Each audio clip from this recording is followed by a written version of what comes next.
Hey everybody, welcome back to week 5. In this video, we will be looking at nutrition. So let's just get right into it. So here's what we're going to cover today. We're going to look at your maintenance calories, tracking your calories, using nutrition for laser focus, how to organize and prepare your nutrition, your supplementation, and hydration. So as always, subscribe and follow me and Max on our relevant social platforms, Instagram, YouTube, Twitter, Facebook, everything. You can find me at Gio Joachim and Max obviously at Max Pearson. So as always, again, please share the course. It helps so much and just to get the word out there. And if you find anything in this course valuable, do go ahead and share it to your loved ones. Let's start a revolution and change people's lives. So warning, this is the most important video in the entire course. So be sure to watch the entire thing and do not skip and do not fast forward. And pro tip, watch the video in 2 times speed. Let's get into it. So, why nutrition? Why does nutrition matter as an agency owner? That is probably the question you are wondering right now. So, let's just get into it. Number 1 is you are what you eat. Building a business will transform and improve you as a person, and developing as a person means developing in your habits as well. If you want your business to perform at its best, you must give your mind the best quality fuel, because your mind at the end of the day is the engine of your business. So number 2 is your business depends on it. When building a business, your focus is the fuel. If you eat like crap, you will suffer from brain fog and lack of focus. Dialing in your nutrition will allow you to perform in the top 1%. And if you don't, you will lose to those who do. If you are the exact same, let's say you clone yourself as an entrepreneur and you feed one version of yourself incredible nutrition, you dial it in perfectly so that your focus and productivity are at the tip top best performance. And then you take the other version of yourself and you eat crap, you eat a bunch of junk food, a bunch of deep fried food, you drink all the time, and you basically don't care about your nutrition. Who do you think will win?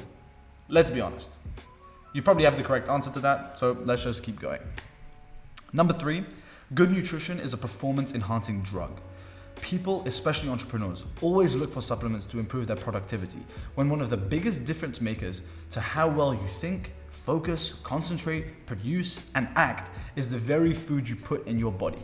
If you want to be a high-level entrepreneur, you must treat yourself as such and feed yourself quality, nutritious food. This is super important to take home, guys. Like, I cannot stress this enough.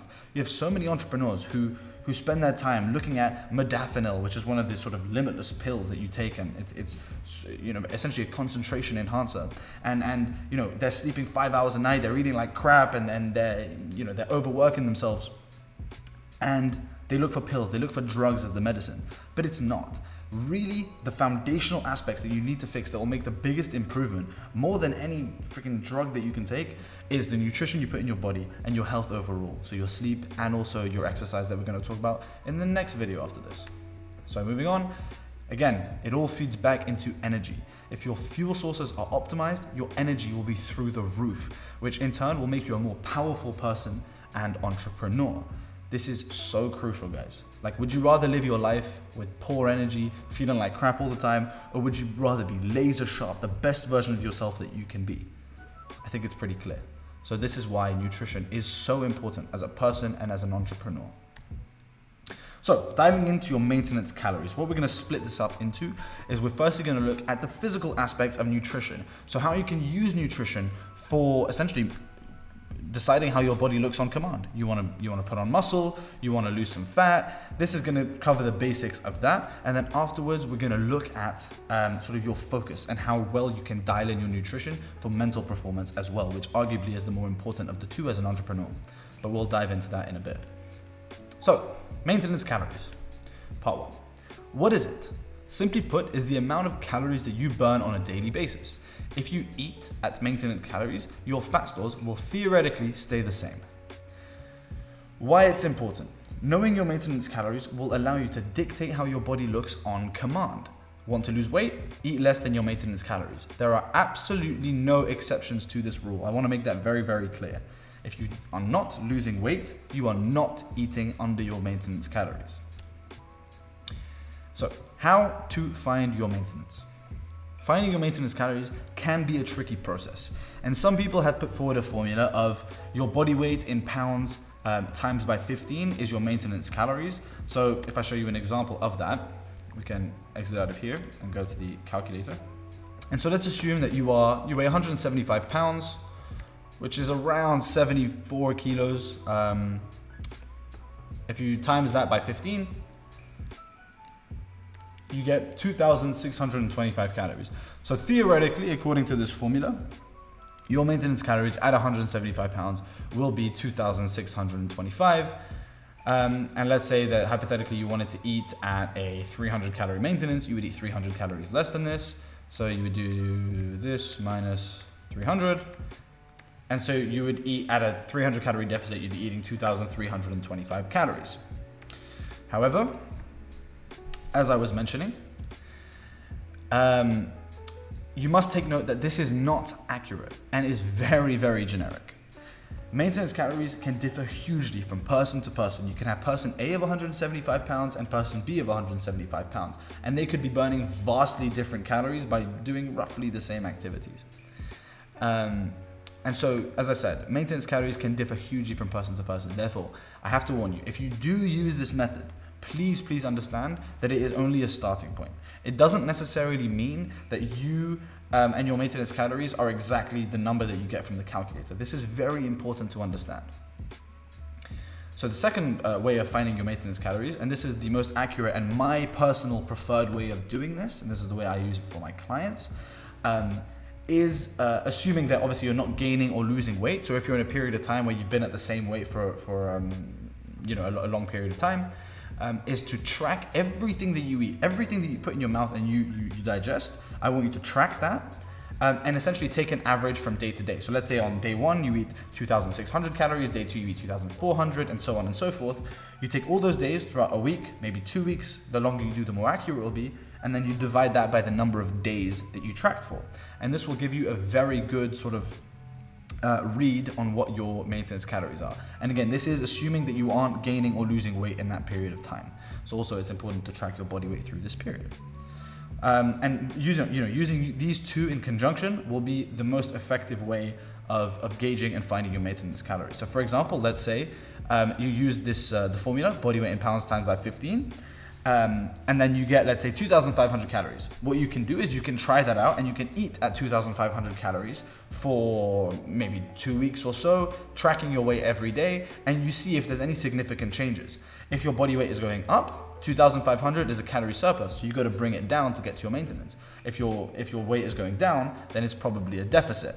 So then you got to start assessing whether you go up or down in terms of your calorie maintenance. So those are the 2 ways to find your calorie maintenance most effectively.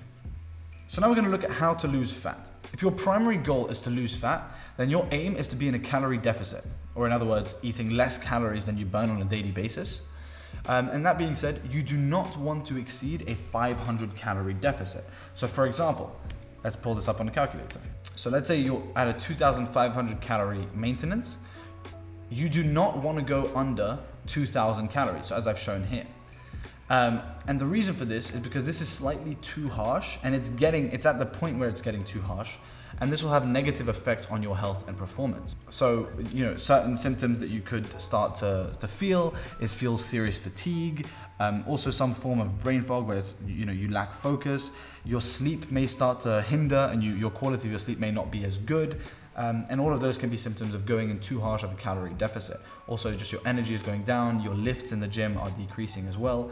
And these are things that obviously you want to avoid, because you want to be in the perfect mental state you can. So you don't want to be feeling too hungry all the time, and you don't want to be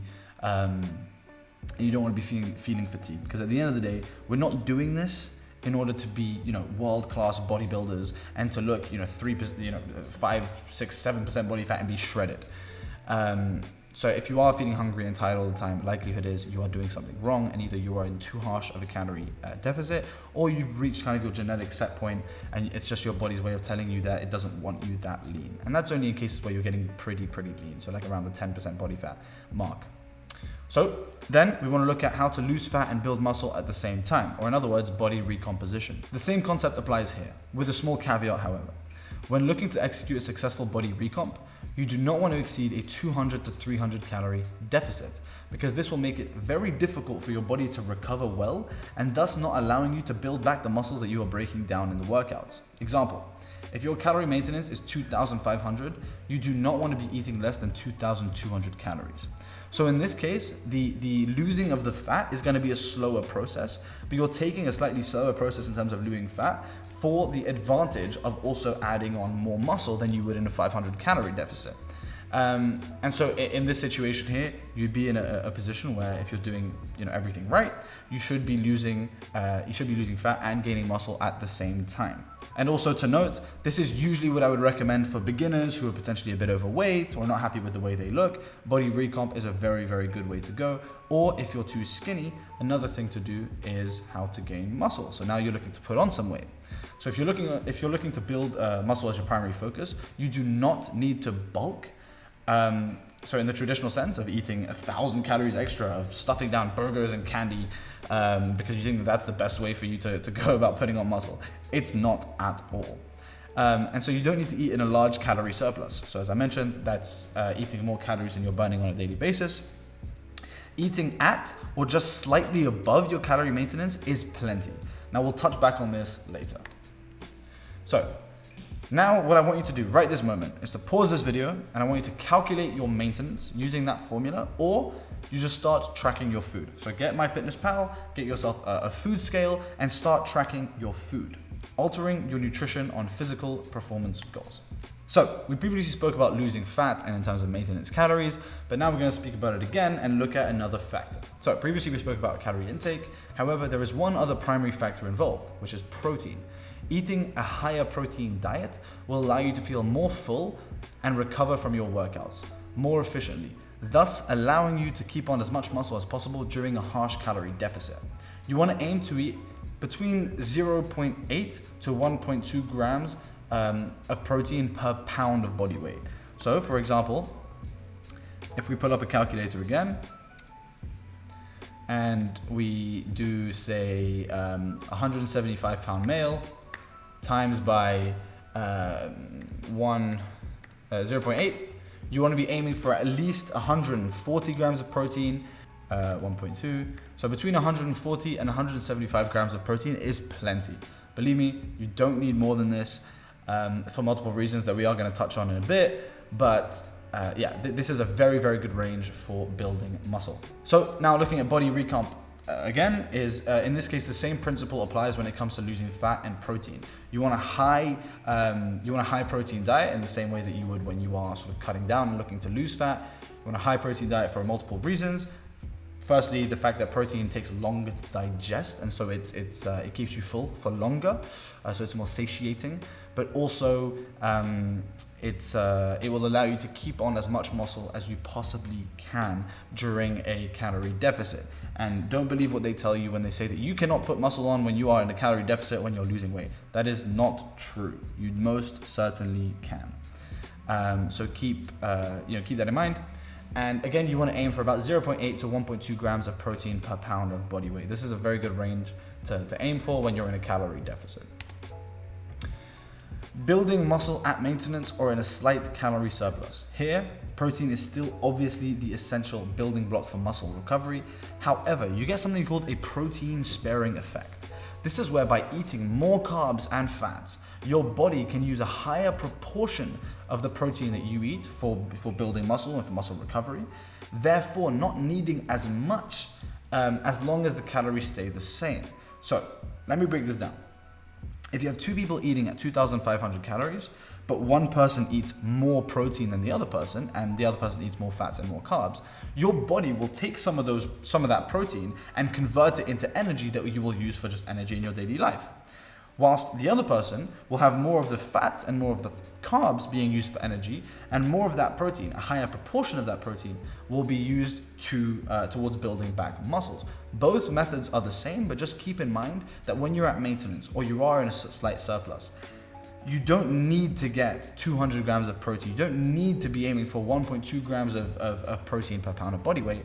0.8 grams is just fine, and you can eat some more of the other micronutrients like carbs and fats, and have just slightly more variety in your diet. However, you can keep in mind that if you do want to eat, you do want to stick to a high protein diet, that is absolutely fine as well. But it's just to let you know that there is slightly more leeway when you are at a maintenance or in a slight calorie surplus. So now we will look at tracking your calories. Tracking your calories. Which app to use? My recommendation is MyFitnessPal. They have the largest database of foods and restaurants in the world, so you can still track when you eat out a lot of the time. So for example, if you're having a cheat meal, you're going to McDonald's, or you're having a, I'm not sure, you go to, in America, maybe you go to Olive Garden, or you go to all of these different chain restaurants, you can, in fact, track some of these. And some of them will have the menus uploaded on MyFitnessPal, making it very, very easy for you to track when you go out. So there is no excuses. So, how to use them. Do not estimate your calories. Humans have been shown to overestimate the calories they eat by 30% on average. It's very, very difficult to accurately guess how many calories you're eating. It takes a lot of experience of having tracked your calories over and over and over again, and understanding how much of which food weighs how much and how much calories that is. It takes a lot of experience, and it takes a lot of eating sort of the same foods over and over and over again. So do not guess. Scan the barcodes on the back of packaged foods when you eat them, and weigh your food. I cannot stress this enough. You must weigh your food.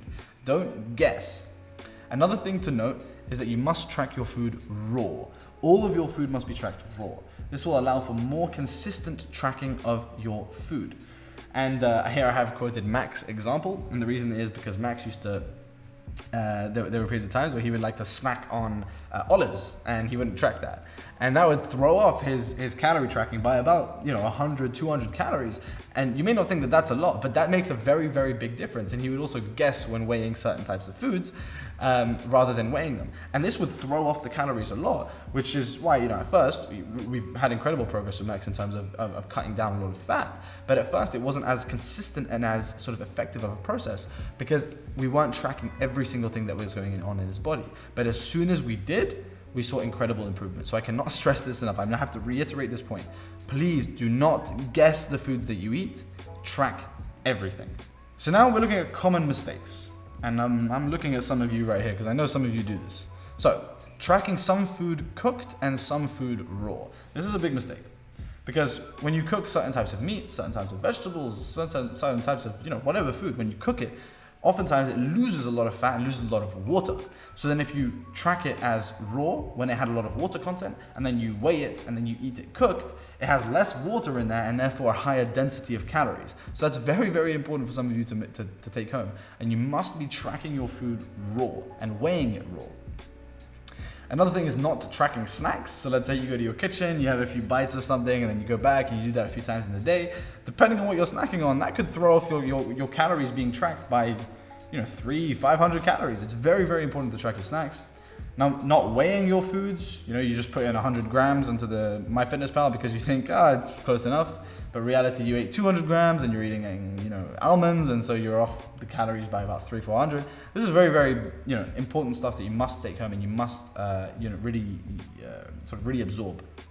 Not tracking the fats you use to cook with, e.g. oil, butter, or ghee. So if you're cooking any kind of meat, any kind of vegetables, and you cook it with olive oil, you cook it with butter, you cook it with ghee as well. Not tracking that is going to be very detrimental because you are still eating some of that fat. So it's better to overestimate and to track exactly what you're putting on and what you're cooking with your food than to underestimate and not have that. Because again, that can make a 200-300 calorie difference throughout the day. So it's very important that you do track that. And lastly with tracking is tracking your weight. So Max has been using a Withings Smart Scale, which directly connects to MyFitnessPal, making it very easy to track your weight. There's also a discount code on the next slide, which is right here, and I will actually show you guys Max's scale, which I have right with me. So as you guys can see here, this is Max's Smart Scale, the Smart Withings Scale, and he uses this every single day, and it connects automatically to MyFitnessPal, so it tracks every single day his weight, and it shows you over time the sort of graph of how your weight has been developing, and it shows you a bunch of other really cool stuff as well. So I definitely recommend you go ahead and pick yourself up one of these. Super high quality and super great product, and he weighs himself, as I said, every single day because it is so important. And then he puts it into the health tracking sheet that I gave you guys in the last video, on the sleep video, the health tracking sheet that I use for all my clients, including Max. So you can go ahead and use that and track your weight on a daily basis as well. And it should link to the main dashboard page, which has a graph which will show you your weight over the months going forward.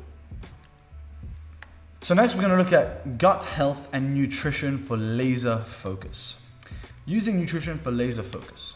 The first thing we're going to talk about is gut health. Your gut connects to your brain via the gut-brain axis. Any disturbance or inflammation of the gut lining is felt in the brain and can cause brain fogginess, and in serious cases, this can cause anxiety and even depression. This will severely inhibit your ability to focus and perform at your best. Therefore, doing everything you can to ensure a healthy gut is your best focus performance enhancer when it comes to your nutrition. So believe it or not, your gut isn't just your stomach. It is everything from your mouth all the way down to your anus. And the walls are lined with millions and trillions of bacteria which make up your gut microbiome. And here you have good bacteria and bad bacteria. And preserving the health and variety of the good bacteria will allow you for a healthy life overall, boosted immune system, more focus, more energy, absolutely everything. And I'll show you guys the story that I have with my personal gut health very shortly. So now we're looking at gut health actions. So these are the 3 main ways you can promote gut health. And I want you guys to really focus in and listen to what I say here, because this is super important and it can really change your life. So number 1, the first thing you want to do is you want to take a gut health test, like Viome, for example, which we have a discount link for, and discover which foods you are intolerant to and cut them out completely from your diet. And then you also, if you do one of these tests, you're going to find which foods are good for you and promote the health of good bacteria in your gut, and you want to eat those as much as possible. So this is incredibly important. Number 2, at every meal, you must eat at least 1 portion of high fiber foods or foods that are fermented. So I've also attached to the bottom of this video somewhere, and we're gonna go through it later on, a food list where you're gonna find a bunch of different categories, like different food sources, like carbs, slow digesting carbs, fast digesting carbs, proteins, fermented foods, fibrous foods, healthy fat sources that you can look at for inspiration of different food sources and different variety that you can try. And there you'll find all the different high fiber and high fermented foods. So there is absolutely no excuse if you are not eating at least 1 portion of fibrous or fermented foods at every single meal. So fermented foods include things like live yogurt, kefir, sauerkraut, and alcohol-free kombucha. But as I said, I've linked a food list where you have an even longer list of fermented foods and fibrous foods that you can eat as well. So this is super, super important. And as I mentioned, there is a discount code to Viome on the next slide. Gut health as a rule of thumb. So what you want to think about is that the key to a healthy gut is removing all, if possible, processed foods from your diet and eating as much of natural foods and specifically vegetables as you can. So you want to have as much variety and different types of foods in your diet, and this will be a relatively good rule of thumb for improving your gut health. So if for whatever reason you can't get a gut health test, maybe you can't afford it, whatever situation you are in, having that as a good rule of thumb is eating a large variety of fibrous foods and a large variety of natural foods in general, having high quality organic foods or grass-fed if possible, and removing all packaged processed food, none of that junk. Get that out of your life. It's damaging your brain and it's damaging your body. It's not good for anyone or anything. So as I mentioned, if it's in a wrapper, avoid it. So these are very good rules of thumb that you can take away, and just by implementing those on a daily basis, you will see so much improvement in your life. It's not even funny. So now looking at foods to avoid, other examples of highly inflammatory foods, and what this means is essentially you eat them and it's disturbing your gut. Maybe your gut has a sensitivity to those foods, creating inflammation of the gut, which is then felt in the brain, and you feel it in brain fog, anxiety, and depression in a lot of cases. Good rules of thumb of foods to avoid are wheat, gluten, processed sugars, and polyunsaturated fats.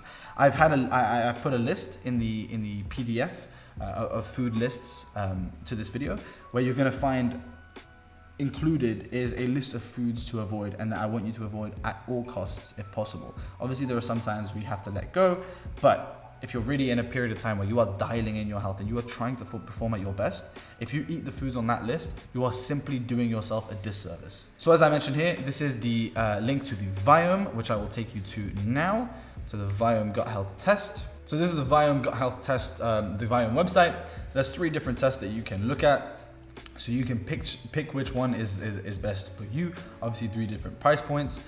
This is still a very solid test if you want to invest in this, but obviously the more you invest in, the more biomarkers you will see. And so the more holistic and the more sort of effective the test will be. But all of these are very, very good choices when looking to improve your gut health, your mental performance, your physical health, your immune system, absolutely every part of your body. As I mentioned in the last video, is affected by your sleep, but also your gut health. A poor gut health will lead to a truly miserable life. And I will explain to you exactly why in one of the upcoming slides. So moving on now, we go to my gut health story. So where to begin? I had poor gut health, and the way I found this out was from many symptoms. I had terrible anxiety that would literally, I'm not ashamed to admit it, have me in tears every single day. Pretty much for a very long period of time, and it was not a fun period of time at all. Living in constant fear, constant anxiety, and you don't even know why. Another thing was that I had very bad bloating. So even though I was in shape, I was in very good shape. I'd figured the fitness stuff out, but I was very bloated, and at times it made me look obese. It made me look very fat, and it looked like I had a beer belly, when in fact I was eating what I thought were the right foods, and I was taking care of my health. I wasn't fat. I wasn't I was pretty lean, and when I tensed my abs, they looked great, but when I didn't tense them, I had a big belly, and it was something I was quite insecure about. And also I had other symptoms like bad breath and just feeling tired all the time. Really tired, where you wake up, you feel tired. You go to bed, you feel tired. The whole day, you're just tired. And as you can imagine, that is terrible for business, terrible for you as an entrepreneur to be able to focus, to be able to work at an effective rate and with an effective work quality. So these are a bunch of different, sort of symptoms that I suffered from, and that a lot of people do too. So my piece of advice, and if you take away anything from any of these videos and any of these videos in the health module that me and Max have provided for you, is please prioritize your gut health. It may not be fancy, it may not be well talked about, but it is so crucial to your overall well-being. So moving on to more nutrition for laser focus is meal timings and how crucial meal timings are. Consistent meal timings are important for two primary reasons. Number one, regulating your circadian rhythm. So as you know, we spoke about circadian rhythm in the previous video. And regulating your circadian rhythm by having consistent meal timings is incredibly important. It will help your sleep, and it will help your consistent energy levels. Because as we spoke about again in the last video, there are a lot of biological systems that go into your circadian rhythm, and it's going to affect how consistent your body's internal systems are. If you keep external factors consistent, the internal factors will also perform more effectively. So by having consistent meal timings, by seeing the sun at consistent times during the day, these are all things that are going to feed into a more efficient body clock, which is the circadian rhythm, which in turn will lead to a more efficient mind and a more efficient body. So number two, as I mentioned, is keeping balanced energy levels. Ideally, you would want to eat 3 meals a day, which are relatively evenly spaced out. And this is also something that we've worked on with Max. When I started working with Max, he was performing intermittent fasting, and he still does a bit of intermittent fasting. But one thing that we've looked to implement is implementing 3 meals a day rather than 2 meals a day. And the reason for this is because when you miss out a whole meal, you have to overcompensate on future meals by eating more volume of food. And there are many things that go into your energy levels, but one of them is the actual physical amount of food that you eat. Because if you eat a lot of food, you will actually feel more tired, because your body has to allocate more blood flow towards your digestion and less towards actually being physical and doing things and thinking and performing in the gym or going for a walk. So you can feel tired. That's why when you have a really big meal, you feel like you want to go for a nap. That's because your body saying, oh, we just had this huge intake of food. We need to apply all the blood flow towards digesting it. So it's very important that you have even meals spaced out throughout the day, rather than not eating for a long period of time and then just bombing your body with a bunch of food. And another thing is, if you miss out your breakfast and you have a larger lunch, you'll typically find a larger spike in your blood sugar levels, which will then follow with a crash, which will have you feeling tired as well. So that's also very important to keep in mind. Carb regulation. This is not an official term, but this is something that I like that I've named. Carbs are a necessary tool in your nutrition arsenal, and I do not believe in full keto or carnivore diets. In most cases, because carbs allow you to perform optimally physically, and cutting them out may result in fatigue. However, large quantities of carbs may lead to a spike and then a crash in your blood sugar levels, which can also result in a dip in energy and therefore focus. So let's break this down. So I mentioned I do not believe in full keto or carnivore diets in most cases. There are cases where if you are insulin resistant or you're very overweight and you're borderline diabetic, then that's a separate issue, and keto and carnivore diets could be an option and could be a solution. But in most cases, in most people, in most relatively healthy people, I do not advise a keto or carnivore diet. There are pros and cons to everything, but this is simply what I am presenting to you here. And again, I mentioned that large quantities of carbs may lead to a spike and a crash in your blood sugar levels. So a little bit of how we spoke about a large quantity of food, a large quantity of carbs as well will have a higher spike in your blood sugar levels, and it's got to do with the glycemic index of the foods that you're eating. And carbs are typically higher on the glycemic scale, but it's not important to get into those details. Just take away the fact that if you have too large of a quantity of carbs in a meal early in the day, you're gonna feel quite tired. It's not so much a problem at dinner, because at dinner you're winding down from work anyway, you're getting ready to sleep in a few hours, so it's not too big of a deal if you're feeling more fatigued. But earlier on in the day, that's why you wanna avoid a large carbohydrate intake. Carb regulation part 2. Therefore, if you eat a carb-heavy breakfast, you may suffer from a crash in energy in the mid-morning, which should be your most productive time of the day. So that's very important to notice. If you're eating a lot of carbs at breakfast, you will feel more tired, sort of around that midday, 1 o'clock, 11 o'clock to 1 o'clock time period, which honestly is your most focused, most alert, most awake time of the day. So you should not be feeling sluggish and tired because of the breakfast that you're eating earlier on.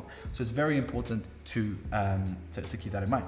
So a solution you can use is having a lower carb, high fat, high protein breakfast, and then backload your carbs to the end of the day. So what it could look like, and what we've done for Max, is his breakfasts are lower in carbohydrates, higher in protein, higher in healthy fats.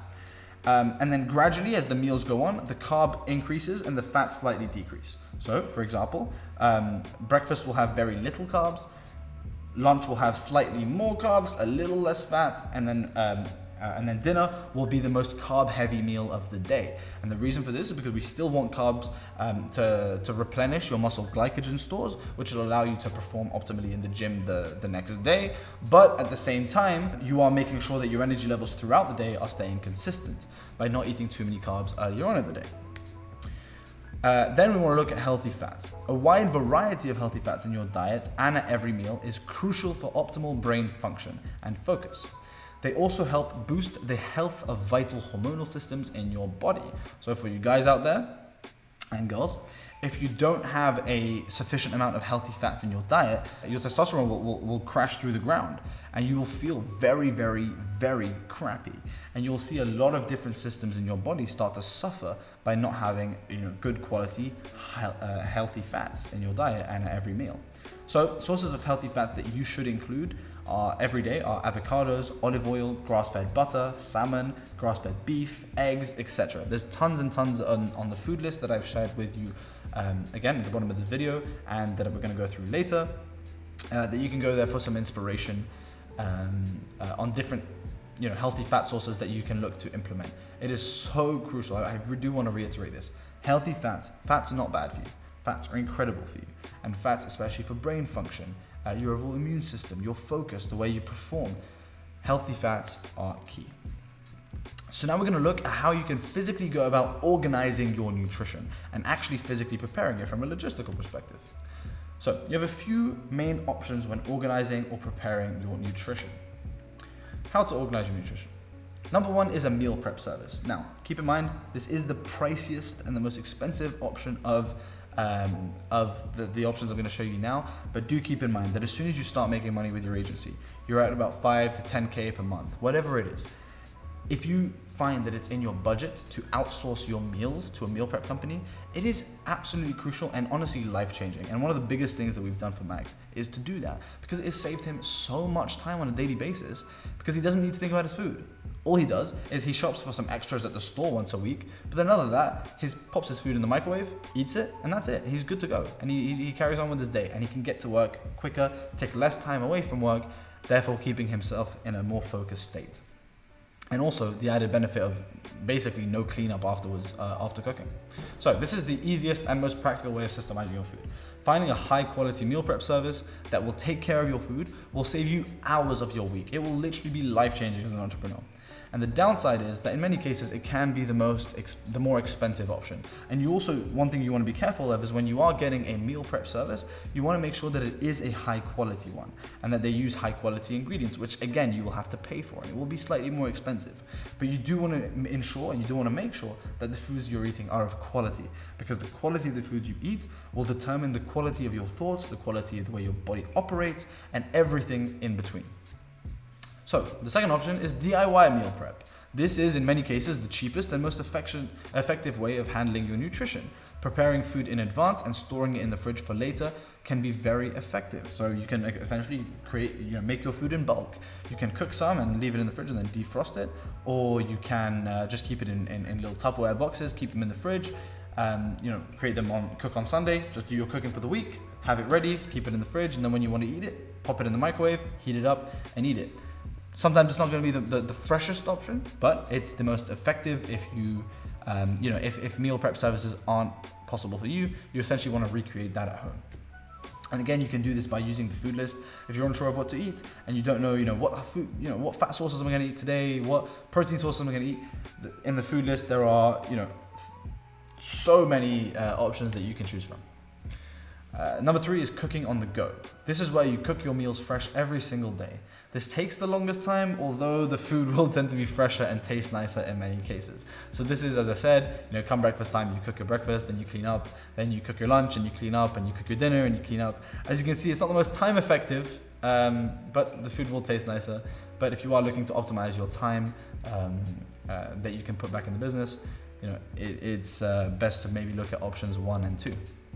And number 4, this is, I like to call it, you're not the chef. So this is when others are cooking for you. It can be quite difficult to manage and track your food. So do try to prepare your own food as much as possible. However, if this is your situation, take into account what is being put in the food and try to increase the amount of protein and decrease the amount of fats and carbs, as these won't fill you up as much and it will be more difficult to track. So this is a nice rule of thumb that I like to use when other people are cooking for me, or even when I'm at a hotel, or when you're out and about, when you're traveling, whatever it may be. Try and find the dishes with the highest amount of protein. So if there's chicken breast, if there's ham, if there's some nice lean cuts of meat, or even some fattier cuts of meat, try and go for those. Avoid fried food, go for grilled food, and have that increase your intake of vegetables, and essentially try to make it as protein dense and as vegetable dense as possible. Whilst also, if you can look at the carb sources, because a lot of times cooked with butter and cooked with a lot of oil, and the fats are sometimes fried and things like that, and that's when it can get a bit out of hand, because it's very difficult to track that. It's difficult to track how much oil went into cooking something, and so on and so forth. So that's a nice rule of thumb. Eat more protein in those cases. Try to take more of the chickens, more of the hams, more of the meats, more of the fish, and less of the other crap, and then have more vegetables in there as well. So structuring your meals, balanced macros. Every meal should have one source of protein, one source of healthy carbs, and one source of fat. And to be honest, I should also put in there one source of fibrous foods, or one source of fermented foods, which I mentioned earlier. If you have a high fat protein source like salmon or certain cuts of beef like sirloin or ribeye, this can act as both the protein and the fat. Ensuring that you have a balance is important for a healthy body and mind. So this is very crucial. And I mentioned earlier the lower carb breakfast, and this still holds up here. Because although I said you want a lower carb breakfast, you don't want a no carb breakfast. You still do want some healthy carbs in there. But it's just important to understand the balance of the macros. But having all 3 in one meal is always the best way to go. Timing of the day. We mentioned how it's a useful trick to have your carbs later on in the day, but it's important to reiterate. Balance is important, and having all 3 macronutrient groups in each meal is crucial. But understand that having less carbs in the morning and more carbs in the evening will lead you to feel laser sharp. So simply reduce the amount of carbs you take in the morning and increase them at dinner. And of course, this isn't a one-size-fits-all model, so it's going to depend on each individual person. But overall, this is generally a good and kind of fail-safe way of going about structuring your nutrition and structuring your carb intake. Having slightly lower carbs and allowing your morning to have slightly easier digestion and less glucose or blood sugar spikes and crashes, and having that later on in the day. And eating higher carb volume or higher carb dense meals later on in the day is usually a good rule of thumb. So as you can see here, this is what we've done with Max. Max has the meal prep service that actually just arrived today that we took a picture of to show you guys how it comes. He's got 5 different options of 4 different meals. Sometimes it's different, sometimes the menu changes every week, so it ensures a high variety of different amount of foods that he's eating, which is crucial, as I mentioned before, for a healthy gut. And it just comes like that. He puts it in his fridge, and when he wants to eat, he simply puts it on a plate, microwaves it, and it's done in 2 minutes. And on the right, you have his supplement stack, as you can see. As you'll see later on in this video, we don't like to overcomplicate supplements, or at least that's my school of thought. You should be getting everything from your meals, and there is so much to get from the foods that you eat. And if you structure that well, you won't need as many supplements. However, there are certain supplements that he does take that we will show you also later on in the recommended supplements. But of course, some things apply to him that won't apply to you, for example. One of them being grapeseed extract. Most people don't need to take grapeseed extract. It's just because in Max's case, we did his gut microbiome test, and we found that he had I'm not going to get too technical, but some dysbiotic pathogens that could be eliminated and could be, we could get rid of them using grapeseed extract as a natural sort of agent to get rid of those. But he has other, crucial crucial supplements like omega-3s, vitamin D, magnesium biglycinate, which helps his sleep, creatine, which helps his performance in the gym, Celtic salt, which is great, which I love on food, but also to have with water in the morning, which is a great sort of hydrating agent in terms of the minerals that you get from that. And he's got zinc there as well, and a bunch of different stuff. But that's just to show you a little bit inside what we've done with Max and his supplements. And as you can see here, this is what his fridge looks like. So he has all the different packages here of his meal prep, but he has his water filter, which we're going to talk about later in the hydration section. He has his kefir, which is a fermented food, which he drinks every single day and is incredibly beneficial for him and his health.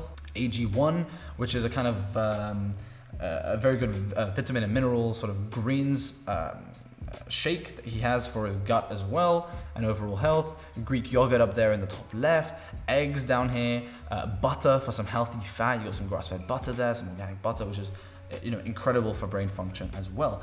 And that's just a sneak peek into his fridge. So here is the food list that I have been talking about throughout this video, and I'm going to run you through it now, and you of course have access to this at maxpearson.com/food list. So let's go on to it now. So here we are on the Performance 10X food list PDF. Now I will also be updating this sheet because I have access to it. So if I do update it, I will put it in the community in the Facebook group when I add some more options. But this is a kind of really good starting point for a lot of you who may be eating a lot of the same foods every day, so this may be some inspiration. So here we have different protein sources like beef, preferably grass-fed when it comes to your protein sources as well. And the reason for that is because animals that are grass-fed are treated better typically, they have a better life, and so the quality of the meat is higher, there's less toxins in the meat. Grain-fed animals, because of the nature of their diet and eating a lot of the grains, have more toxins which permeate into the meat. They also have a higher stress life, so the hormones affect the quality of the meat in terms of the cortisol that they generate throughout their lives is generally higher. The way they are killed is less ethical. So the quality of the meat is going to be far lower, and so not as good for your health. So when you're looking at meats, please look at grass-fed or organic as much as you can. It is slightly more expensive, but it is it's well worth the money. So protein sources is beef, grass-fed, chicken, grass-fed, salmon, lamb, again grass-fed, eggs, pasteurized eggs, free-range eggs are also free-range eggs preferably is what you would aim for. Salmon, sea bass, halibut, venison, veal, ham, Greek yogurt, a bunch of different protein sources there. There's obviously more. This isn't every single food that there is. These are just some options for you to play with and for you to look at. Fat sources, we have avocado, olive oil, ghee, which is a form of clarified butter, grass-fed butter, salmon, ribeye steak, because salmon and ribeye steak are higher in fat, so they can count as fat sources as well. Yogurt, also higher in fat. Almonds, cashews, pistachios, seeds. Slow digesting carb sources can include white rice, potatoes, sweet potatoes, and gluten-free oats. So those are some options there. Fast absorbing carb sources, which are also great. Pre-workout, for example. Cane sugar, yes, sugar is not bad for you. Processed sugar is bad for you. Refined sugars are bad for you, but cane sugar is not. So go ahead and have some great cane sugar there. Grapes, mango, dates, banana, dried fruit, pineapple, berries. You can read the list. Now to the important stuff for the gut health is foods that are high in fiber, and this is so crucial. I want you to have at least one source of these every single meal. Carrots, raspberries, blackberries, strawberries, blueberries, broccoli, lettuce, cabbage, air popped popcorn. So if you buy popcorn in America, you guys have, I believe it's called Smart Pop popcorn, which is great. Pretty low calorie. It's not, fried with butter or anything. It's not popped with butter or anything. So it's much healthier, very high in fiber, a very good snack. But please do not get any of the skinny pop stuff, any of the packaged popcorn you get at the supermarket. That does not count. That is not a healthy snack. Healthy snack is air pop popcorn. Apples, beans or lentils, avocado, dark chocolate, potatoes, sweet potatoes, oats, almonds, sunflower seeds. Again, this list goes on and on and on, but these are just some great options there for high fiber foods. Then we look at fermented foods, milk kefir, coconut kefir, sauerkraut, alcohol-free kombucha, probiotic live yogurt. Greek yogurt also can be included here. Miso, kimchi, tempeh. So again, a lot of different options there, and the list goes on and on. And I will update this as time goes on, but if you do want to do some extra research for yourself and find some other options, maybe you find these, maybe there's nothing that really, excites you, you can go on and keep doing some research on that. So foods to avoid. As a general rule of thumb, this is very, good to take in. Some people's guts will be more sensitive to these than others. So it's important to note that as well. So maybe not everyone needs to avoid these foods, but if you're unsure, this is a very good place to start in terms of foods to avoid. You want to start avoiding gluten, wheat, alcohol, refined sugars, processed sugars, and polyunsaturated fats. You may not know what these are, and it may sound like a scary long word, but these, you find them in loads of packaged and processed foods, deep fried foods. So, look out for those and avoid them as much as possible. So now that we've run through that, I hope you enjoy this food list. Use it as much as possible. Of course, if you have any questions, you shoot me a question in the community and I will be more than happy to answer. But now we'll head back to the video. So moving on from the food list, we'll go now to supplements. People overcomplicate supplements far too much. They have 20 different pills that they take in the morning and at night. Keep it simple with the following. I've split this up into different categories. The first category is fitness supplements. These are supplements that are going to directly affect the way you perform in the gym. Creatine, you want to take around 3 to 5 grams daily. So people, for whatever reason, cycle on and cycle off creatine and are scared to take it every day. Creatine is absolutely fine. It's derived from meat. You get creatine when you eat meat. You just don't get it in very high amounts. And creatine is, one of the safest gym or fitness supplements that you can take. So definitely take creatine every single day, and you will see some improvements in the gym in terms of your strength, in terms of your how full your muscles look, because they essentially increase the water in your cells, in your muscle cells. So you'll look more full when you take in creatine. And then protein powder, I tend to want to avoid this, and I really encourage you to eat protein powder as much as you can from food. But if you struggle to get protein in, for example, if you follow a vegetarian diet, for example, it can be quite tricky sometimes to get in as much protein. So getting a very high quality, plant-based protein powder can be good. Or if for whatever reason you just struggle to get in protein, maybe it's just too expensive. A good quality whey protein will also be good as well. However, keep in mind that if you do eat a lot of whey protein, you can, because of choices of heavy metals, you can suffer from heavy metal toxicity, which is a topic for another day. However, it is and can have very drastic effects on your health. Sleep. So this is things you want to take 30 to 60 minutes before bed. Magnesium threonate. Or glycinate or biglycinate if you can't find threonate. So as you can see with Max, we had biglycinate that he takes, and that's just simply because we couldn't find a good source of magnesium threonate that shipped to Sweden. So take 200 to 300 milligrams of magnesium threonate. If you can find that, Most of you around the world will be able to find that. If not, take glycinate. The dosages are slightly different on glycinate, so you might want to just check the packaging, see what they recommend. But for magnesium threonate, around 200 to 300 milligrams is good. Apigenin, you take around 50 milligrams of that per night. Theanine, 100 to 400 milligrams per night through 30 to 60 minutes before bed. However, theanine can cause vivid dreams, although it's not too big of an issue. But these are all things that are going to calm you down and help you wind down when getting ready to sleep, and will allow you to, to promote more deep sleep and have more restful sleep. Apigenin as well, I mentioned taking 50 milligrams. It's you get high levels of apigenin in chamomile tea as well. So drinking chamomile tea can help you get to sleep. Brain function, supplements for brain function include IFSO certified omega-3s, that's very important. Vitamin D, 1,000 to 2,000 IUs is typically good. You can play around with how much vitamin D you can take. Some people like to take more, some people take a bit less, but 1,000 to 2,000 IUs is a pretty good place to aim. And you can take that per day if you live in an area with little sunlight, like me and Max both do. He lives in Sweden, I live in the UK, and in the winter months, sunlight is pretty scarce. And although I do preach getting as much sunlight as you possibly can throughout the day, sometimes it's simply not feasible, or not as much feasible as it is during the summer months. So taking vitamin D is crucial during this time. The digestive supplements that you can look at if you have trouble digesting or you don't eat enough vegetables, using an all-in-one green supplement like AG1 or Athletic Greens can help promote gut health and mental sharpness greatly. We have a discount link for this as well. And that's it, guys. Simplicity is key. You don't want to take 1,000 supplements every day.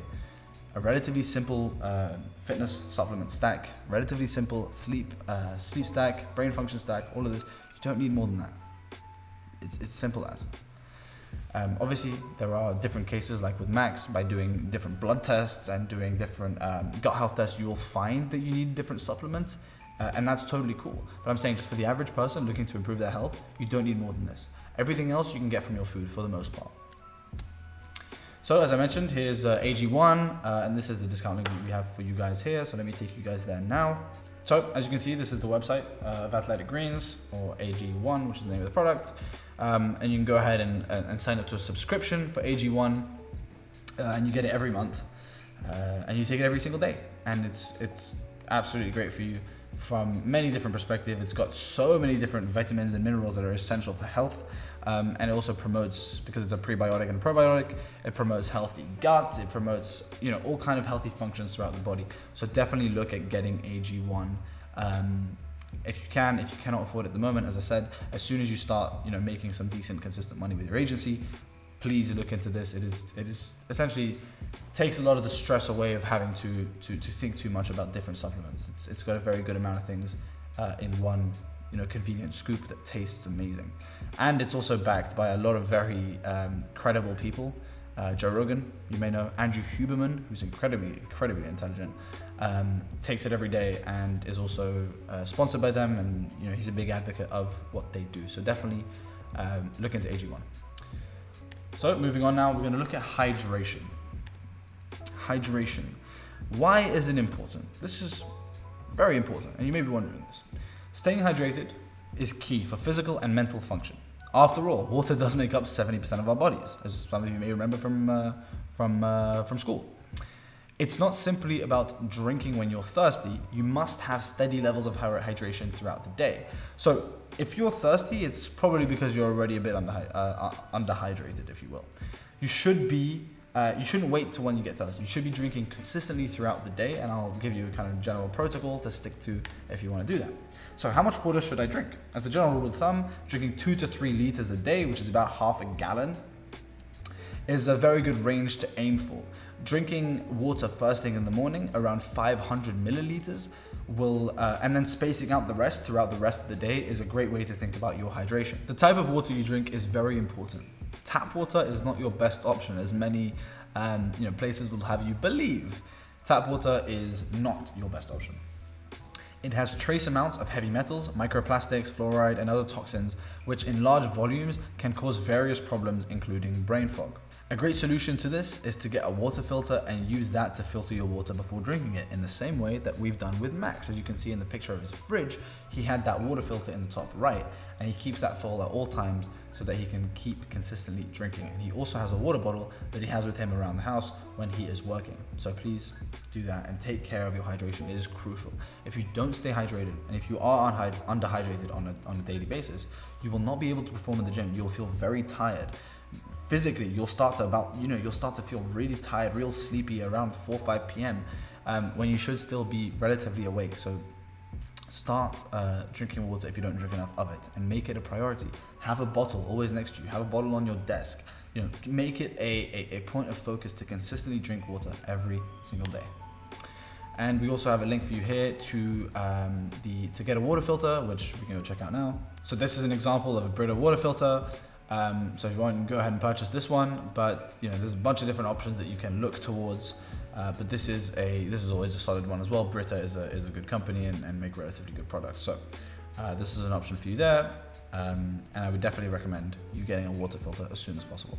So we have reached the summary. The first thing I want you to do is I want you to download MyFitnessPal and start tracking calories and protein. Download it now. I'm looking at you. Go ahead, get your phone out, download MyProtein, and start tracking every single thing that you eat. Calories and protein is the main sort of KPIs that you're looking at, but you want to track every single piece of food that you put in your body. I want to make this so clear. If you eat a handful of berries, I want you to track that. If you eat some nuts, I want you to track that. I want you to track absolutely everything. It is so crucial that if you learn nothing else from this video, that you learn this. Track your calories, everything, all of it. Number 2, download the food list PDF and organize your meals for the week, or find a meal prep service and subscribe to it. So what you can do is you can plan out what you're gonna eat for the entire week, so that leaves no question when you come to the time to eat. So you have no excuses of saying, oh, I didn't have anything ready to eat because I was too busy. No, I want you to plan this on the Sunday. Plan your meals for the week ahead. This is what I do with Max as well. So Max has the meal prep service and we get his meals in. However, I still organize every single week what meal he eats and when. So on Monday, Tuesday, Wednesday, he has his snacks and his meals all organized. He knows exactly what he has to do. He just has to do it. And this is the same thing with you guys. You have to, even if you're making food at home, organize your meals. Understand, okay, on Monday I will eat this, on Tuesday I will eat this. And of course, this is if you're in control of your food. If not, it can be a little bit more difficult, but try and organize as much as you physically can. Number 3, use the food list PDF again and cut out all the foods under the avoid section. It is so important. Cut out gluten, cut out wheat, cut out the polyunsaturated fats, cut out the processed sugars, cut out packaged food in general. Please do that. If you take nothing else away from this video, again, as I keep saying, just do that. Then take a gut health test. Viome is an option. We have a discount link for you up at the top of this presentation, but I believe it's maxpearson.com/Viome. And purchase AG1 as your gut health supplement. This is a good all-in-one solution, but of course, if you take the test, the gut health test, and you find that you are in need of some other supplements and you are in need of some other things, that's also something to look into as well. But take the test and purchase AG1 as your gut health supplement. So finally, it's been a long video, this one. There's been loads of information, a lot of value that I've tried to give over to you guys, and I hope it was as actionable as possible. But as always, please subscribe and follow me and Max on all of our social platforms, YouTube, Instagram, Twitter, Facebook. Join my newsletter as well. And as I said, there was only so much I could really focus on in this video because I want to make it as actionable and as valuable for you guys, but there is so much more information to dive into. And so by following me on my social platforms, keeping up to date with my YouTube and my Instagram and my Twitter are great ways to find more information. And obviously I talk about so much as a health and performance coach. So if you don't follow me on there, you will be missing out. So as I said, my handle is @GeoEuakim on pretty much all of my social platforms. And if you look up GeoEuakim, you should be able to find me. So again, join my newsletter, go ahead and do that. It's geoeuakim.com, you'll land on this page. All you gotta do is put in your first name and email, you'll get my Sleep Mastery Blueprint, and you'll get up to date every single week. You'll get a high value email going through a different topic that week with a bunch of different action tips that you can take away every single email. So definitely join my newsletter there. And of course, as always, please share the course. It's so much effort. Max and I have put so much effort in this module, but Max has put so much effort for you guys into the entire course. And I've seen a lot of the behind the scenes, and it would mean so much to everyone in the community, but also to him and to me, if you guys could go ahead and share the course with as many people as you like. This is a revolution that we are on, and it is so important to keep pushing this and keep this wave going. It's just changing so many people's lives, and just by sharing the course, you are doing a very good deed. So go ahead and do that and share the course to as many people as you can. Hippocrates had a very good quote who said, "Let thy food be thy medicine," which means our food should be our medicine and vice versa. That's what I want to leave you with today in terms of a quote there and the importance of food. Let's get to work, guys. Take care. I'll see you all in the community, and I'll see you in the next video. Take care.